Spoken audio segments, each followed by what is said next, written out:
Assalamu alaikum dear students, क्या हाल है। This is Asar Rasool and today's we are going to start our seventh lecture.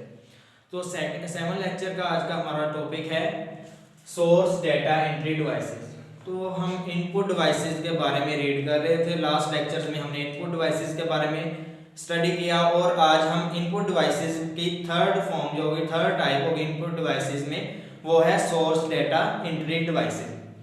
तो इससे पहले अगर हम लास्ट लेक्चर का ओवरव्यू देखें तो उसमें हमने डायरेक्ट इनपुट डिवाइसेस और इनडायरेक्ट इनपुट डिवाइसेस यानी डायरेक्ट इनपुट और इनडायरेक्ट इनपुट में क्या फर्क है उसके बारे में स्टडी किया था।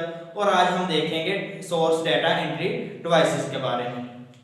डायरेक्ट इनपुट डिवाइसेस में हमने रीड किया था कि हम डाटा को डायरेक्टली इंटर करवाते हैं किसमें, कंप्यूटर में, और इनडायरेक्ट में हम कोई ना कोई इंटरमीडिएट फॉर्म या इंटरमीडिएट मीडिया हम इस्तेमाल करते थे, फिर जाके कंप्यूटर तक वो डाटा पहुंचता था। तो सोर्स डेटा एंट्री डिवाइसेस वो डिवाइसेस हैं जिनमें हम कंप्यूटर को डाटा डायरेक्टली ट्रांसफर करेंगे।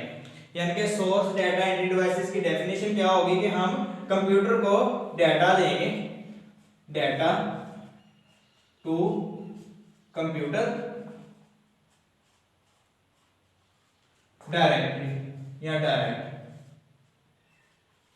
यानी कि कंप्यूटर को डायरेक्ट डाटा जो देने वाली डिवाइसेस हैं वो सोर्स डेटा एंट्री डिवाइसेस हैं। तो सोर्स डेटा एंट्री डिवाइसेस की डेफिनेशन के बाद जाते हैं हम इसकी टाइप्स की तरफ। तो सबसे पहली टाइप है इसमें barcode reader. Barcode reader, barcode reader की बात करें तो हम जब भी कोई ना कोई मार्केट से प्रोडक्ट खरीदते हैं जो कि पैकेट के अंदर बंद होती है, तो उसके उस पैकेट पर या उसके जो भी पैकिंग बॉक्स होगा उसके ऊपर कुछ बारकोड से बने होते हैं। ब्लैक कलर में लाइंस होती हैं और उनके दरमियान मुख्तलिफ डिस्टेंस होता है, और मुख्तलिफ लाइन यानी कि उनकी जो विड्थ होगी वो भी मुख्तलिफ टाइप की होगी। तो इनके नीचे एक यहाँ पर कोड लिखा होता है, ठीक है। इन कोड्स को और इन लाइन को रीड करने के लिए जो हम डिवाइस इस्तेमाल करते हैं वो बारकोड रीडर है, जो कि इस कोड को रीड करता है। उसको इस बारकोड में क्या डाटा एंटर होता है, कौन सी कंपनी ये आइटम बना रही है और कौन सी कंपनी की ये कौन सी आइटम है, और आइटम का नंबर क्या है, नेम क्या है, इसकी क्वालिटीज क्या है, ये सभी इस बारकोड में से मिल जाता है। यानी कि अगर हम इस बारकोड को हम बारकोड रीडर से स्कैन करें तो हमें कंप्यूटर के ऊपर उसके बारे में सारी की सारी इंफॉर्मेशन मिल जाएगी।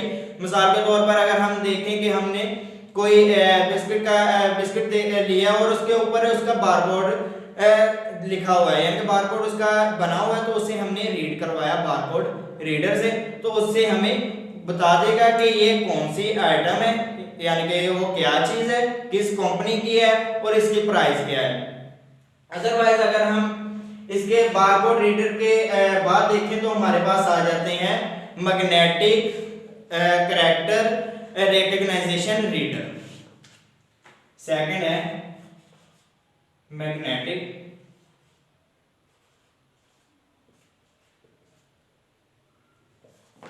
कैरेक्टर रिकॉग्निशन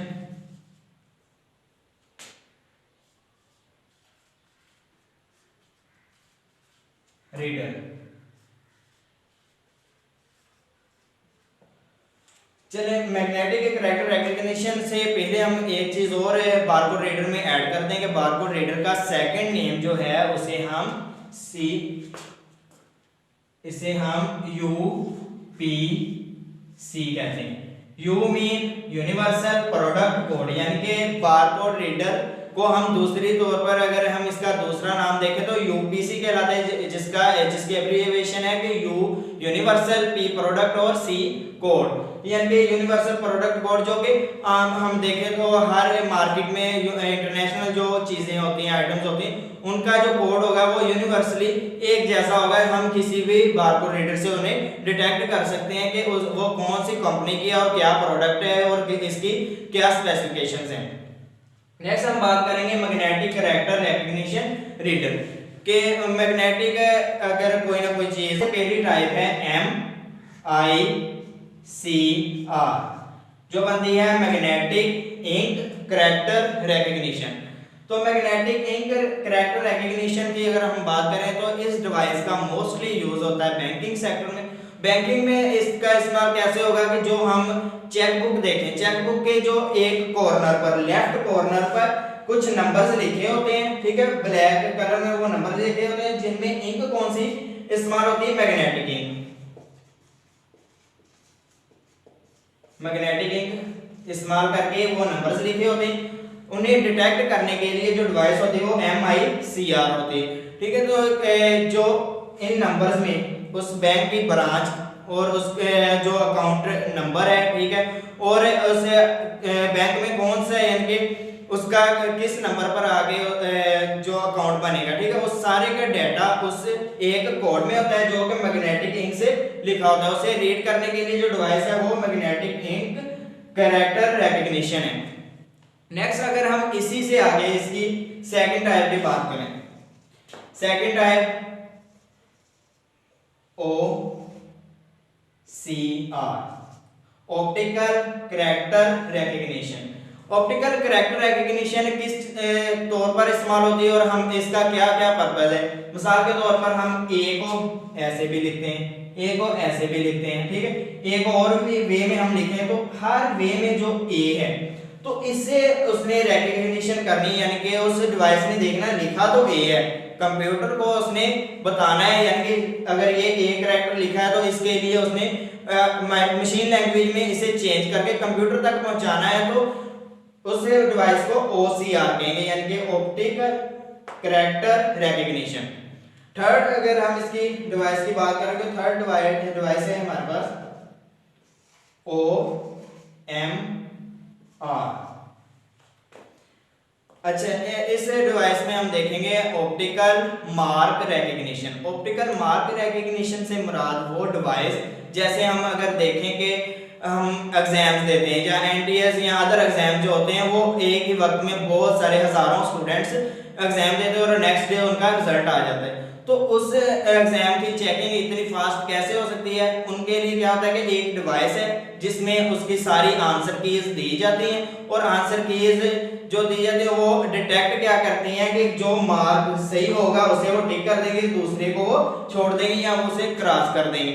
तो उसमें क्या है कि ऑप्टिकल मार्क रिकग्निशन, यानी कि ऑप्टिकल मार्क एक मशीन में हम पेपर को रख देंगे, वो सारी की सारी उसमें जो आंसर की को जो हमने उसमें फीड की है उस आंसर की के अकॉर्डिंग क्या करेगा, जो सही होगा उसे सही कर देगा और जो गलत होगा उसे छोड़ देगा, तो उससे हमें इसका रिजल्ट जल्द मिल जाता है। यानी कि इसलिए हम देखते हैं कि जो NTS के या अदर एग्जाम्स हैं वो अगले ही दिन उनका या एक दो दिन में उनका रिजल्ट हमें मिल जाता है।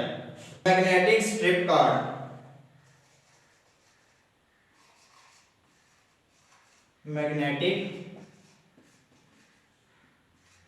Strip card. Magnetic strip card क्या है। मैग्नेटिक स्ट्रिप कार्ड असल में जो हम स्मार्ट कार्ड, जो स्मार्ट कार्ड एक अलग इसकी डिवाइस है और एक मैग्नेटिक स्ट्रिप कार्ड यानी एक इसकी अलग टाइप है। तो मैग्नेटिक स्ट्रिप कार्ड वो कार्ड्स हैं जो हम अपने पर्सनल जो ID कार्ड होते हैं, जो मटेरियल उसमें शामिल होता है वो भी हमारे मैग्नेटिक स्ट्रिप कार्ड हैं, उनके बिहाइंड एक कोड लिखा होता है। या फिर हम डेबिट कार्ड या फिर हम दूसरे ATM कार्ड वगैरह को देखें तो उनके एक साइड पर कॉर्नर में एक स्ट्रिप बनी होती है जिसके ऊपर कोड लिखा होता है, तो वो मैग्नेटिक स्ट्रिप कार्ड होते हैं कि हम उस कार्ड को मशीन में डालते हैं और हमारा वो डाटा मशीन चेक करती है। और क्या होता है कि हमें अपने अगर हम बैंकिंग सेक्टर में देखें तो ATM कार्ड को हम जब उस मशीन में डालेंगे, डिवाइस में डालेंगे, तो वो हमें हमारी जितनी मतलूबा रकम होगी वो हमें दे देगा।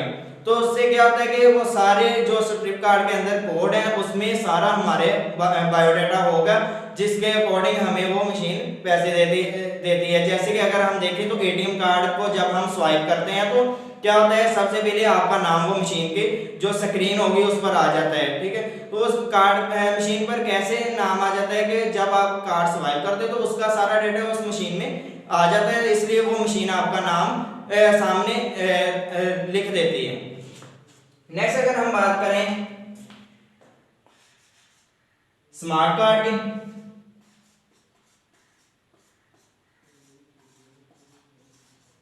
स्मार्ट कार्ड असल में वही जो स्ट्रिप कार्ड है उसी की आगे मॉडिफाइड फॉर्म है।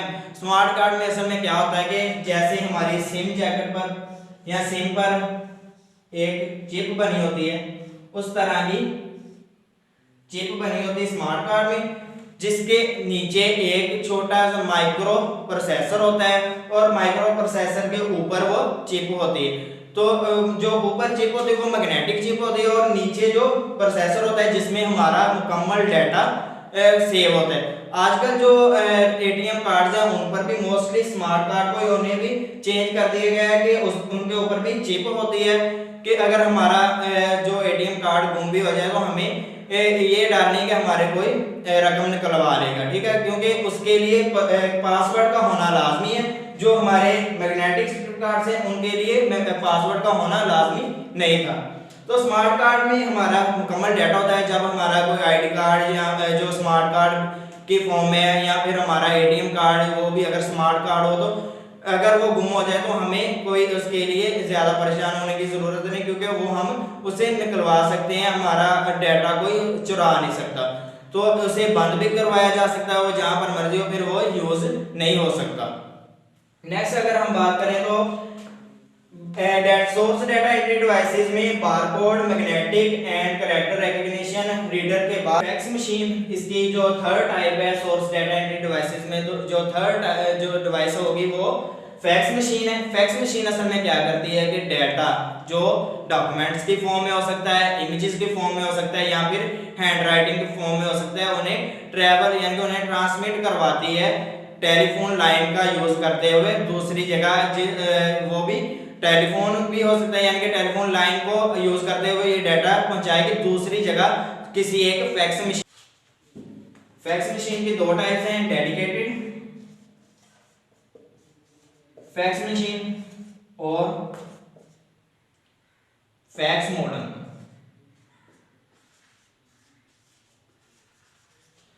डेडिकेटेड फैक्स मशीन ऐसी मशीन है कि जो कि सिर्फ एक फैक्स मशीन डाटा ट्रांसफर करे दूसरी को और दूसरी का ट्रांसमिट किया हुआ रिसीव करे, यानी कि यहाँ ये सिर्फ और सिर्फ फैक्स मशीन तक ही डाटा ट्रांसफर कर सकती है और फैक्स मशीन से डाटा ले सकती है, वो है डेडिकेटेड फैक्स मशीन। और अगर हम फैक्स मॉडम की बात करें तो फैक्स मॉडम क्या करता है कि ये किसी भी कंप्यूटर तक डाटा पहुंचा सकता है और किसी भी कंप्यूटर से डाटा ले सकता है। इसमें ऑडियो वीडियो भी हम बात करें तो ऑडियो वीडियो भी हमें फैक्स के जरिए मटेरियल मिल सकता है। हमारे पास जो डाटा होगा वो ना सिर्फ डॉक्यूमेंट इमेजेस की फॉर्म में बल्कि ऑडियो वीडियो डाटा भी हमें फैक्स मॉडम के जरिए मिल सकता है।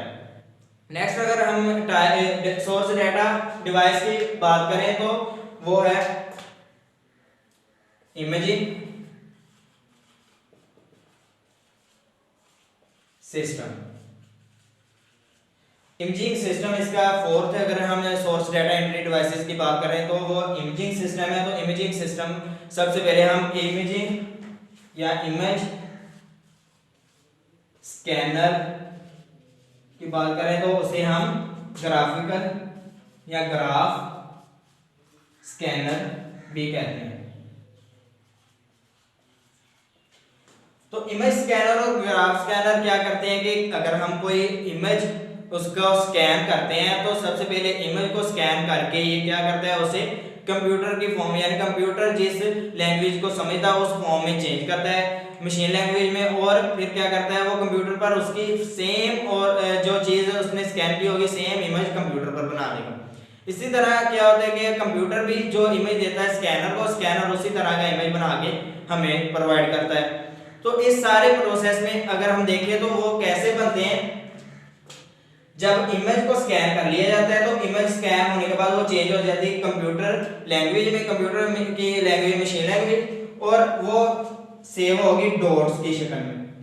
जब वो डॉट्स की शक्ल में सेव कर लेगा फिर जब हमें वो कंप्यूटर स्कैनर के जरिए बनाकर वो इमेज देगा तो वो मुख्तलिफ बहुत सारे डॉट्स को जोड़कर वो शक्ल बना के देगा।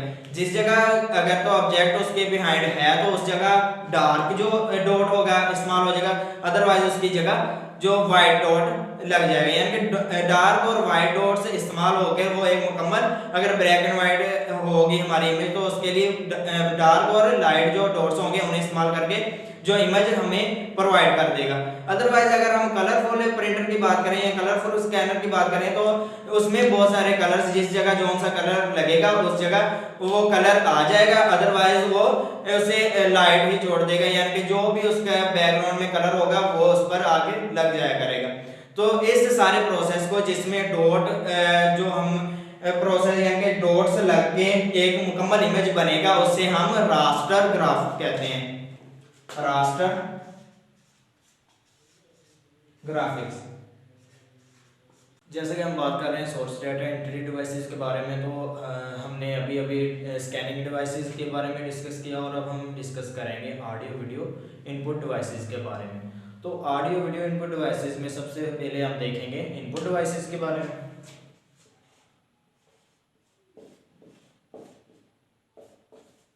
इनपुट डिवाइसेस दरअसल ऐसी डिवाइसेस यानी कि audio input devices, input devices तो हमने पढ़ा है कि जो डाटा इंटर करवाएं, तो ऑडियो इनपुट डिवाइसेस जो ऑडियो डाटा इनपुट करें किसे, कंप्यूटर को। तो ऑडियो डाटा किस तरह का हो सकता है? ऑडियो डाटा हमने ये देखा भी है कि हम कैसे वॉइस से हम अपनी भेजते हैं कंप्यूटर में माइक्रोफोन यूज करके, ठीक है, और वो माइक्रोफोन में जो हम वॉइस भेज रहे होते हैं असल में वो एनालॉग सिग्नल्स में जाती है। तो अगर हम देखें तो कंप्यूटर क्या है, कंप्यूटर मशीन लैंग्वेज को समझता है और कंप्यूटर क्या करेगा, उसे अपनी मशीन लैंग्वेज में कन्वर्ट करेगा, यानी कि बाइनरी लैंग्वेज में वो इस फॉर्म को, एनालॉग फॉर्म को डिजिटल फॉर्म में कन्वर्ट कर देगा। फिर अगर हम देखें जैसा कि हम वॉइस मैसेज सेंड करते हैं कंप्यूटर को या मोबाइल में, तो दोबारा से हम उसी साउंड को सुने तो वो हमें डिजिटलाइज जो फॉर्म होगी उसकी वो सुनेगी, ठीक है। इसी तरह हम देखेंगे जो जो डिवाइसेस ऑडियो इनपुट के लिए इस्तेमाल होती हैं, इसमें माइक्रोफोन जो आम तौर पर जैसे कि हम जिसमें बोल रहे हैं, अभी जो वीडियो रिकॉर्ड हो रही है इसके साथ साथ ऑडियो जो हमारी रिकॉर्ड कर रहा है, ये माइक्रोफोन और अदर माइक्रोफोन, ये सभी क्या है, एनालॉग फॉर्म में आपकी वॉइस को कैप्चर करेंगे और इसे डिजिटल फॉर्म में सेव करेंगे कंप्यूटर के प्रोसेसर में। नेक्स्ट अगर हम बात करें तो वो वीडियो इनपुट डिवाइसेस है।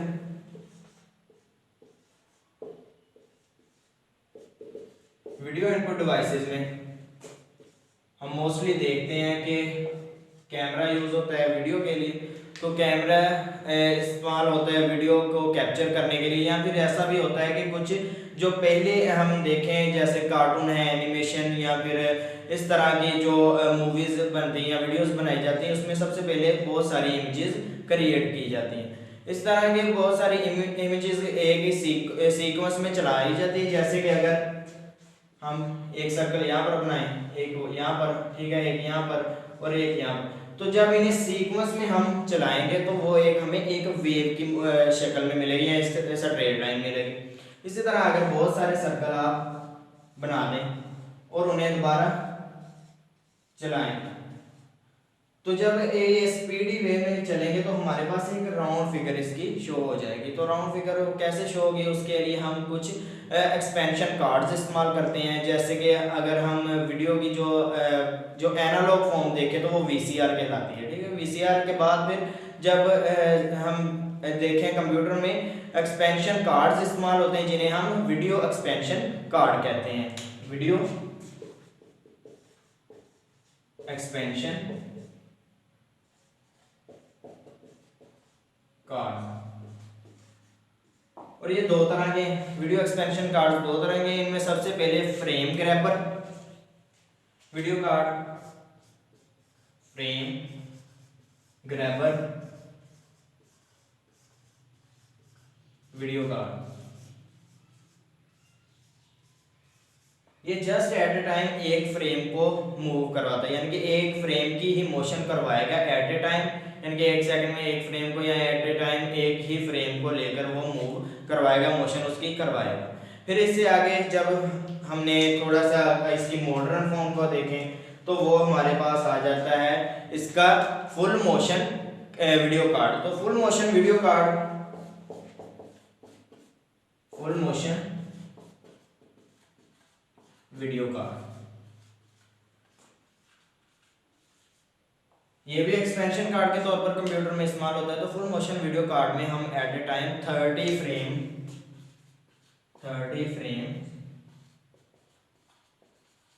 इन 1 सेकेंड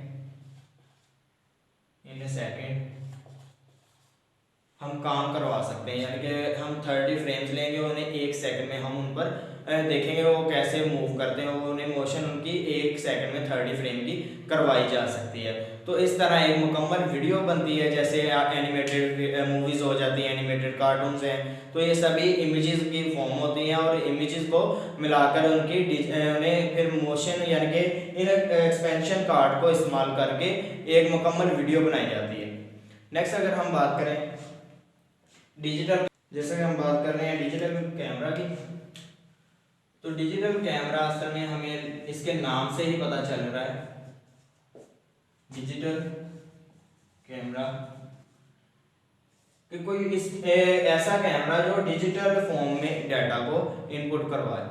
जैसा कि जब भी हम डिजिटल कैमरा यूज़ करके इमेज बनाते हैं तो इमेज जो कैप्चर की होती है वो डिजिटल फॉर्म में कैप्चर होती है। इसका ये नहीं है कि ये सबसे पहले एनालॉग फॉर्म में और फिर इसे ये डिजिटल फॉर्म में कन्वर्ट हो, ये डायरेक्ट ही डिजिटल फॉर्म में कन्वर्ट होती है। यानी कि जब भी हम कैप्चर करेंगे किसी इमेज को तो वो होगी हमारे पास डिजिटल फॉर्म में।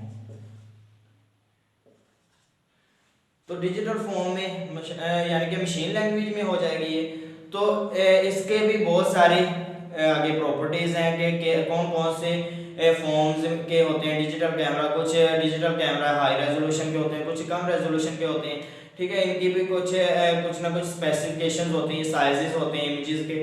तो डिजिटल कैमरा मोस्टली हम देखें तो अगर हम ज़्यादा डिवाइसेस में जैसे मोबाइल है, स्मार्टफोन, जितने भी इनमें जितने भी कैमरे वो डिजिटल कैमराज होते हैं, ठीक है। इनकी मुख्तलिफ इनकी प्रॉपर्टीज, इनकी रेजोल्यूशन, इनके पिक्सल्स और इनका जो वीडियो का साइज है, इमेज का साइज, ये मुख्तलिफ होता है। जैसे 2 मेगापिक्सल, 5, 8, 13, 16 एंड मैनी अदर्स, ठीक है। कि इस तरह की इसकी रेजोल्यूशन होगी। आगे आगे जिस तरह रेजोल्यूशन ज़्यादा होती जाएगी इसका साइज भी बढ़ता है और इसके जो पिक्सल्स जितने ज़्यादा होंगे उतना ही हमें एक क्लियर इमेज दिखाई देगा।